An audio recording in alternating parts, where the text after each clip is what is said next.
Christine Smith. Bonjour. Vous êtes une écologiste atterrée. Qu'est-ce que c'est une écologiste atterrée? C'est une écologiste d'abord qui retrouve le lien avec la Terre, sans jeu de mots, et qui dit qu'aujourd'hui le monde a un peu, ou la Terre a perdu un peu la boule. C'est-à-dire que dans notre mode de développement, dans notre relation à la nature, dans notre manière de faire de la politique aussi, nous devons retrouver le sens des réalités terrestres, des réalités humaines. Et voilà, dans notre livre que nous avons écrit à trois, avec Benjamin Joyeux et Édouard Godeau, nous essayons d'expliquer comment est-ce qu'on peut cheminer vers l'écologie et comment est-ce qu'on peut donner sa juste place à l'écologie politique, ce qui n'est pas simple aujourd'hui. Est-ce que vous êtes en train de dire un petit peu en filigrane que l'écologie c'est un peu devenu un commerce, c'est un peu une mode, c'est un peu une manne, c'est un peu... Enfin tout le monde se jette là-dedans parce que ça vaut le coup de le faire et puis c'est un peu du greenwashing, c'est bien d'être écologiste aujourd'hui, quoi. Ce que je pense, c'est qu'il y a une mode, effectivement. C'est vrai qu'on n'a jamais vu autant de verre sur les panneaux publicitaires. Mais je pense aussi qu'il y a sincèrement beaucoup d'entre nous qui restent au discours de valeurs. Je crois qu'on peut aimer la nature, on peut avoir envie de manger différemment, de se comporter différemment et ne pas le faire forcément parce que c'est pas si simple de passer à l'acte. Donc ce que je pense, c'est qu'il faut que chacun d'entre nous se pose la question du lien entre les valeurs, la pensée et le changement dans la réalité. Et puis évidemment, il y a un certain nombre de résistances, c'est-à-dire qu'on est dans une société où de longue date, notre modèle de développement est un modèle de développement lié au profit et où si on veut faire évoluer le monde économique et le milieu politique, il y a des résistances, il y a des adversaires, qu'il faut les identifier. Et je pense d'ailleurs qu'aujourd'hui, le pire des greenwashing peut être politique et non pas économique. Alors, comment vous expliquez qu'il y a une telle discorde entre tous ces partis qui sont politiques verts et qui, en principe, sont censés défendre les mêmes valeurs? Donc, quelquefois, je pense que ça les affaiblit, quelquefois, ce genre de fonctionnement. Oui, je crois que moi, je suis membre d'Europe Écologie Les Verts. Et ce qui me frappe, c'est qu'on n'a jamais vu parmi ces écologistes qui font de la politique autant de gens qui pensent pareil sur le contenu et les projets, et qui pensent différemment sur la question du pouvoir. C'est-à-dire qu'au fond, ce qui les sépare, c'est la bonne manière d'exercer le pouvoir. On voit bien qu'il y a un certain nombre de partis politiques là, qui se créent dans la perspective d'être socialistes compatibles. On voit qu'il y en a d'autres... Vous pensez à l'écologie de M. de Rugy, j'imagine ou... Oui, enfin, il y a François de Rugy, Jean-Vincent Placet qui l'ont dit. Je ne suis pas critique par rapport au fait d'affirmer ça. Mais je pense que le sujet, c'est que la priorité, c'est la réalisation du projet écologiste et que cette séparation, cette segmentation en plusieurs petits partis, alors que déjà Europe Écologie Les Verts est un parti qui est petit par rapport au nombre de personnes qui, au fond, sont intéressées par l'écologie, ça risque de nous affaiblir. Après, ce que je pense, c'est que vraiment, à mon avis, le désaccord entre ces différents partis n'est pas le contenu, le projet, c'est plus la question de l'exercice du pouvoir. Comment est-ce qu'on peut au mieux exercer le pouvoir quand on porte le projet écologiste? Et je pense que cette question n'est pas simple. Donc sans justifier le fait de créer d'autres instances, je pense que nous, écologistes qui avons choisi de porter un combat politique, nous devrions nous poser peut-être plus explicitement la question de comment est-ce qu'on peut exercer le pouvoir de façon à ce que ça permette la réalisation d'un projet écologiste qui est urgent. Est-ce que vous n'imaginez pas que finalement l'écologie c'est pas une question de politique, c'est plutôt une question de conscience moi j'ai envie de dire qu'on est tous écologistes, hein, sans être adepte d'un parti. Aujourd'hui c'est presque une réalité, on a besoin d'être écologiste dans nos gestes, dans nos responsabilités, par rapport à nos enfants, par rapport à notre conduite.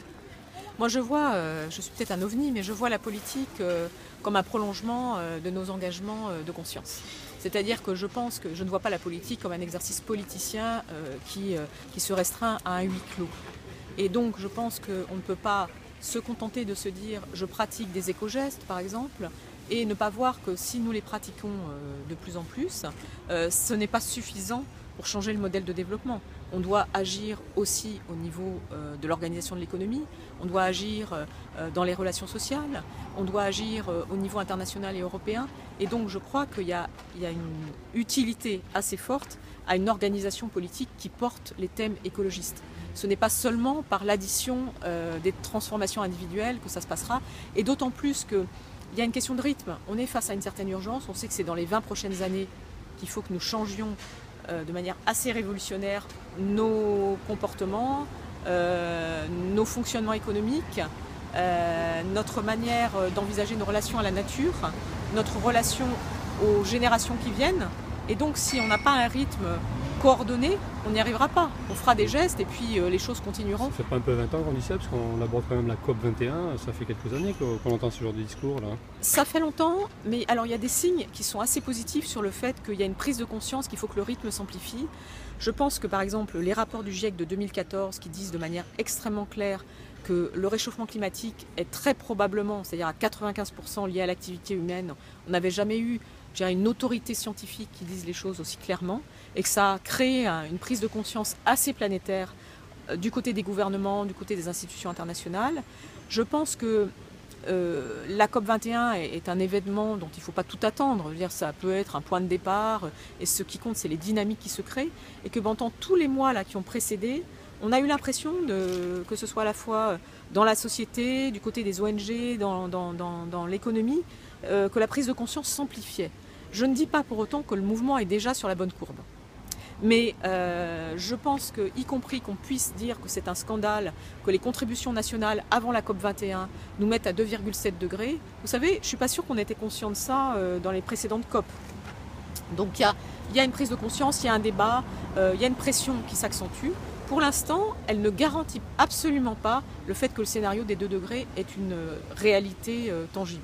Est-ce que c'est pas aussi un petit peu un pis-aller? Moi j'ai l'impression que c'est un peu comme l'économie, on dit bon cette année on ne dépasse pas 2%, là on ne dépasse pas 2 degrés, est-ce que quelque part on se dit bon on va se contenter de ça, finalement c'est presque bien, si on arrive à 2 degrés, pourquoi on ne tendrait pas vers 0? Parce que finalement 2 degrés c'est aussi important, 2 degrés ça va faire monter l'eau, ça va générer pas mal de problèmes. Hein. C'est important et c'est vrai qu'au départ on était dans un scénario 1,5 degrés ou 2 degrés.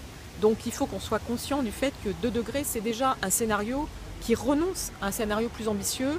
Le scénario plus ambitieux de 1,5 degré, c'était un scénario où il fallait commencer vraiment à agir tout de suite. Tandis que le scénario de 2 degrés peut laisser aux politiques, à ceux qui n'ont pas envie de changer, l'illusion qu'ils pourront agir plus tard. Donc moi je crois que c'est ça l'illusion qu'il faut supprimer. Et je ne vais pas rentrer dans le débat sur on aurait pu faire mieux ou imaginer mieux. Je pense que le sujet c'est surtout d'arrêter de déplacer sans cesse le curseur temporel. C'est-à-dire qu'il faut se dire que c'est aujourd'hui que ça commence, à la fois en termes de campagne de communication, de pression sur les entreprises, de modification de notre manière d'être. Et ce qui est compliqué pour nous, c'est de bien comprendre qu'il y a une utilité individuelle à agir différemment, tout en recherchant le collectif. Et je pense qu'aujourd'hui, il y a un tel désespoir démocratique, ou dépression démocratique, qu'on peut être tenté de se dire « Allez, j'agis dans mon champ, dans ma petite communauté, mais j'agis pas au niveau plus global. » C'est surtout pas ça qu'il faut faire. Il faut à la fois agir dans son champ, là où on peut, où on a le sentiment qu'on agit concrètement et on sent le résultat tous les jours, et en même temps être capable de se projeter dans quelque chose de plus vaste.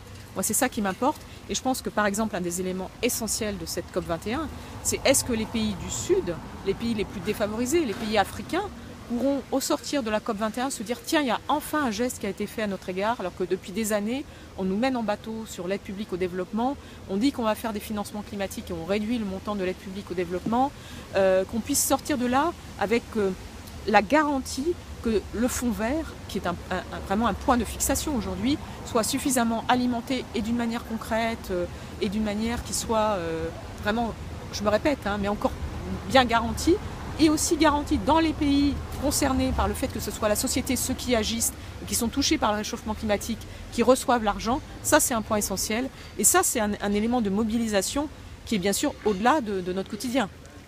Alors, ce qui est gênant encore, c'est qu'on est dans une société qui est dans le principal vecteur est l'argent. Bon, tout ça, ça va avec le pouvoir, etc., etc.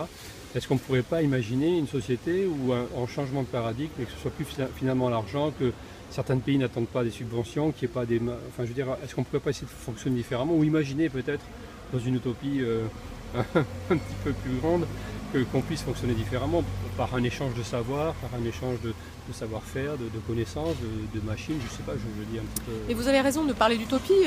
Nous, à la Fondation de l'écologie politique, dont je m'occupe avec d'autres, nous avons fait écrire à 25 auteurs un livre qui s'appelle Paris 2035, avec l'idée d'imaginer les contours de cette société différente. Et à la fois sur le plan de la ville, sur le plan des comportements quotidiens, des relations hommes-femmes, familiales, de l'économie mondialisée ou pas, les choses sont extrêmement différentes dans l'imagination des auteurs. Donc il faut le faire, il faut bousculer ce qui apparaît raisonnable, parce qu'aujourd'hui je pense qu'il y a une illusion de réalisme. C'est-à-dire que ceux qui se disent réalistes sont quelque part dans l'irréalité. Ils ne voient pas le changement climatique. C'est une espèce de déni aussi quand même. Un déni, mais le déni, vous savez, ça s'appuie sur des mécanismes consistant comment dirais-je, à délégitimer au fond ce qui est sous nos yeux. Donc c'est du déni, mais c'est aussi une illusion de réalisme. Pourquoi? Parce que ceux qui au fond sont dans le déni nous disent mais tu n'es pas raisonnable lorsque nous parlons du réchauffement climatique et du fait de changer les choses. Et donc moi je pense qu'on doit combattre ce faux réalisme et que c'est quelque chose d'essentiel. C'est pour ça qu'il faut s'attaquer au cœur de la machine. J'ai coutume de dire qu'on a toujours pensé que l'URSS allait s'effondrer par la périphérie, par les marges, et qu'elle s'est effondrée par le cœur. Donc il faut pas hésiter à aller au cœur des choses, sur le système politique, sur le système économique et financier. La question des banques est une question essentielle. Et puis aussi dans le cœur même de chacun, c'est-à-dire montrer à chacun les choix qu'il peut faire pour donner à l'utopie écologique une force, une vitalité plus importante dans sa vie quotidienne. Alors je vais rebondir sur le mot banque que vous venez d'employer. J'ai rencontré il n'y a pas très longtemps Pierre Rabhi. Bon, on peut penser ce qu'on veut de Pierre Rabhi, mais en tout cas il a une action qui est présente. Il a dit l'homme passe son temps à amasser, faire des banques. Il dit quand un lion mange une antilope, il n'a pas une banque d'antilopes, il en mange une par jour parce que c'est son rythme, et puis il n'en mangera pas deux parce qu'il n'a pas besoin de deux. Alors est-ce que nous, on est encore en train de sauver les banques, sauver les voitures, etc., sur des systèmes qui sont complètement obsolètes, enfin, en tout cas qui sont plus efficaces et qui doivent évoluer? Est-ce qu'on n'est pas dans une erreur en continuant à évoluer là-dedans? Moi je pense que les banques ont une utilité en ce qui concerne la transition écologique, parce qu'il va falloir réorienter les flux d'investissement pour transformer l'économie, la société, faire en sorte que les pays du Sud aient accès au développement d'une manière différente de celle que nous, pays du Nord, que les pays du Nord ont portée. Donc il y a une utilité des banques et je ne suis pas pour la disparition des banques.